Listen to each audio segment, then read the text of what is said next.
อันนี้ก็คือเป็นวิธีที่น่าจะง่ายที่สุดสำหรับมือใหม่นะคะเราก็จะได้ทรงคิ้วที่มันแบบว่าเป๊ะปังอลังเวอร์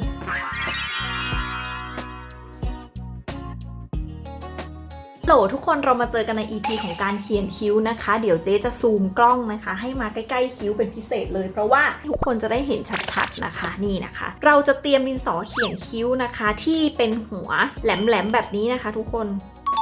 หรือดินสอเขียนคิ้วอะไรก็ได้นะคะแต่ว่าต้องเหลาให้คมไว้ก่อนนะคะ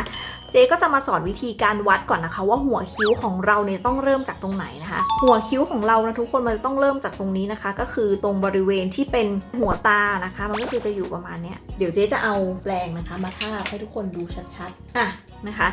หัวคิ้วนะคะคือตรงบริเวณนี้เห็นปะเพราะฉะนั้นเนี่ยหัวคิ้วเราก็จะเริ่มจากตรงนี้นะคะวาดไว้ก่อนแบบนี้นะคะต่อไปนะคะเป็นบริเวณหางคิ้วนะคะมันก็จะต้องผ่านจากจมูกนะคะผ่านไปทางหางตาอันนี้คือ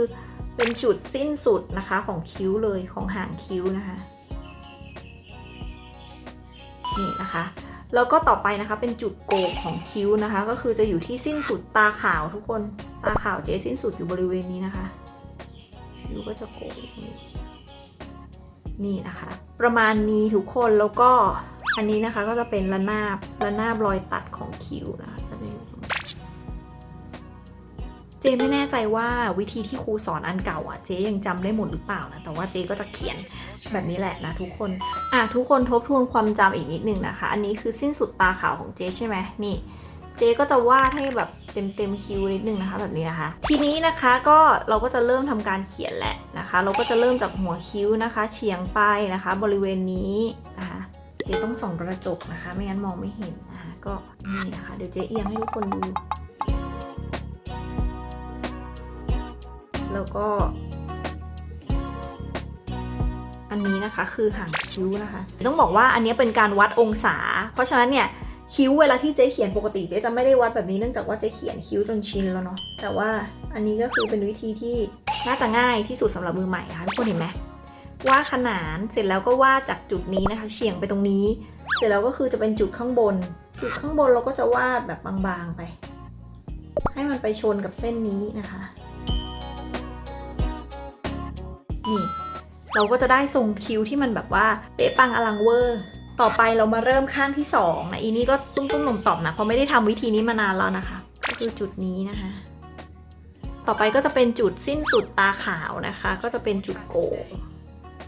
นะคะต่อไปก็คือขนานไปนะคะแบบนี้นะคะก็คือนี่ขนานแล้วเราก็จะเห็นว่าคิ้วเราเนี่ยมันก็จะแบบมันก็ควรจะจบที่จุดนี้นะคะนี่นะคะหลังจากนั้นเราก็จะมาเริ่มวาดคิ้วกันเลยทุกคนเฉียงปลายนะคะแล้วก็เฉียงปลายค่ะคือด้วยความที่ดินสอนี่มันก็แบบถ้าเราใช้ดินสอที่เขียนชัดนะทุกคนจะแบบฟังกว่านี้นะคะนี่นะคะก็คือจะได้ละระหว่างนี้คือต้องส่องกระจกตลอดเวย์ด้วยนะเพราะว่าถ้าเขียนแล้วมันไม่ดีก็คือมันก็จะไม่ดีทุกคนนี่นะคะดูสินี่ทุกคนมันก็จะได้ในเรื่องขององศาที่มันแบบดูดีนะคะข้างนี้เหมือนจะแอบสั้นกว่านิดนึงนะเจก็จะแบบเติมนิดนึงนะคะแบบนี้นะคะทีนี้เราก็จะระบายกลางๆพอไม่ต้องแน่นมากทุกคนถมนะคะเสร็จแล้วเนี่ยเราก็จะใช้แปรงนะคะนี่นะคะเบลนนิดนึงก่อนเพราะว่าเมื่อกี้เรามีการแบบระบายเขียนคิ้วไปนะคะเห็นไหมคิ้วเราก็จะแบบว่าเหมือนองศามันก็จะดูดีขึ้นนะคะกว่าการที่เราไม่วัดนี่นะคะเราก็หวีไปทีนี้นะคะถ้าเราอยากได้คิ้วแบบให้มันดูไล่เฉดแล้วก็ดูคมกว่านี้นะคะเจก็แนะนำว่าใช้เป็นอายแชโดว์นะคะสีน้ำตาลเข้มนะคะแบบอย่างนี้นะคะแนวนี้นะคะแปรงก็จะเป็นแปรงหัวแบนแบบนี้ทุกคนนี่เราก็จะมาทำการจุ่มสีที่เข้มที่สุดนะคะเพราะว่าหางคิ้วมันจะต้องเข้มกว่าบริเวณหัวคิ้วใช่ไหมคือเจ๊ไม่ได้เป็นสายเขียนคิ้วคมมากนะทุกคนแต่ว่าถ้าเกิดว่าอยากจะเพิ่มความคมของคิ้วอะไรเงี้ยทุกคนก็สามารถที่จะไปเพิ่มได้นะคะ นี่นะคะเราก็จะได้ความเข้มของคิ้วตรงหางๆมาละนะคะแต่บริเวณแถวๆนี้เจ๊ยังคงคีปอยู่นะเพราะเจ๊ไม่อยากให้หัวคิ้วมันเข้มมากนะคะคือการเขียนหางคิ้วเข้มกว่าหัวคิ้วอะยังไงมันก็ดูสวยนะในมุมมองของเจ๊นะดูสวยกว่าการที่สีคิ้วแบบมันดำเท่ากันทั้งคิ้วนะคะแล้วก็คิ้วใหญ่ๆหนาๆอะไรเงี้ยแต่ก็ทั้งนี้ทั้งนั้นก็ไม่ผิดนะขึ้นอยู่กับความชอบแต่ว่าเจ๊เองเนี่ยเจ๊จะชอบแบบอย่างนี้นะคะหัวคิ้วจะแบบสว่างฟุ้งๆนิดนึงอารมณ์เหมือนแบบสักคิ้วอะไรอย่างนี้นะคะเห็นไหมทุกคนนี่นะคะหลังจากนั้นเนี่ยเติมเสร็จเรียบร้อยแล้วบางคนอาจจะบอกว่าอยากที่จะแบบว่ามีความแบบคิ้วอุยนะคะอยากจะมีความคิ้วแบบว่าหัวคิ้วมีเส้นเจ๊ยังไม่ได้เก่งนะเรื่องวาดเรื่องอะไรอย่างเงี้ยแต่เจ๊จะใช้แบบดินสอมาคอยเติมเอาตรงบริเวณไหนที่เรามองว่าเราอยากจะเพิ่มนะคะนี่นะคะทุกคนค่อยๆเพิ่มเห็นไหมมันก็จะได้ทรงคิ้วมาละนะคะ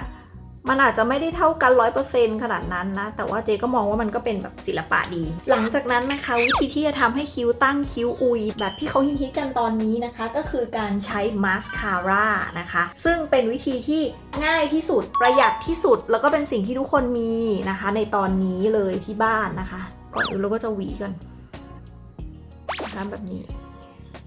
แล้วแต่เรานะคะจะเลือกใช้มาสคาร่าสีน้ำตาลสีดำนะคะหรือสีอะไรก็ได้นะคะอย่างเจ๊วันนี้เจ๊จะใช้เป็นมาสคาร่าสีน้ำตาลนะคะเพื่อที่จะได้ปัดคิ้วให้ดูแบบสีธรรมชาตินิดนึงเพราะผมเจ๊สว่างไงแต่ถ้าเจ๊เป็นคนสีผมเข้มปกตินะเจ๊ก็จะ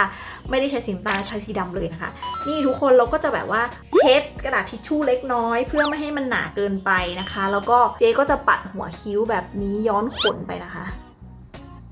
อันนี้คือเป็นการคิ้วตั้งแบบสีธรรมชาตินะเห็นไหม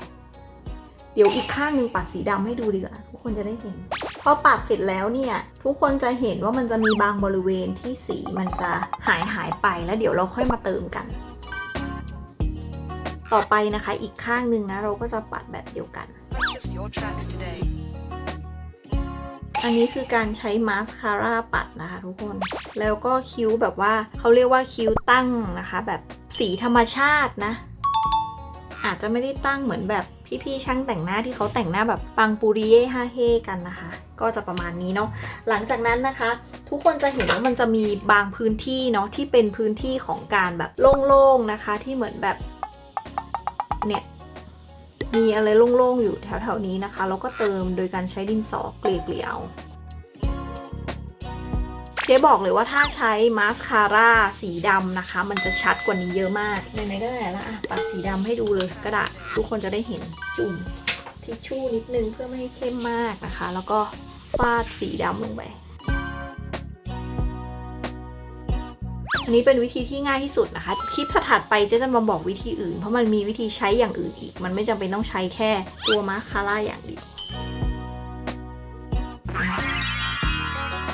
การเขียนคิ้วให้เพอร์เฟกต์มันไม่ได้มีแค่นี้นะคะถ้าอยากให้เพอร์เฟกต์แบบ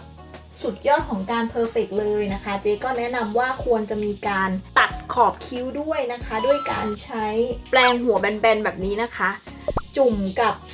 รองพื้นที่เราใช้ไปตะกี้นิดนึงนะคะแล้วก็ปาดนะคะแบบนี้ปึ๊บแล้วก็ดูนะคะเก็บขอบนะคะคิ้วเราจะได้คมแล้วก็ดูสะอาดสะอ้านนะคะแค่นั้นเลยทุกคน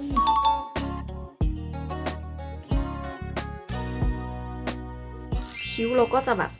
สะอาดสะอ้านนะคะดูคมมากขึ้นอะไรอย่างนี้นะคะอันนี้เป็นแสงธรรมชาตินะคะเจ๊ให้ทุกคนดูอันนี้นะคะคือคิ้วที่สำเร็จแล้วนี่นะคะคิ้วอุยนี่นะคะก็จะเป็นคิ้วอุยนะคะแบบนี้เลยนะคะอันนี้คือเขียนคิ้วคือเสร็จเรียบร้อยแล้วนะคะเดี๋ยวเราจะไปที่งานต่อไปเลยนะคะก็คือเดี๋ยวจะกรีดนะคะอินเนอร์ไลเนอร์นะคะที่เป็นเนื้อครีมให้ทุกคนดูต่อไปนะคะคลิปต่อไปแล้วก็อายไลเนอร์ที่เป็นเนื้อดินสอนะคะเดี๋ยวให้ดูทั้ง2 อย่างเลยนะคะไปดูในคลิปถัดไปนะคะ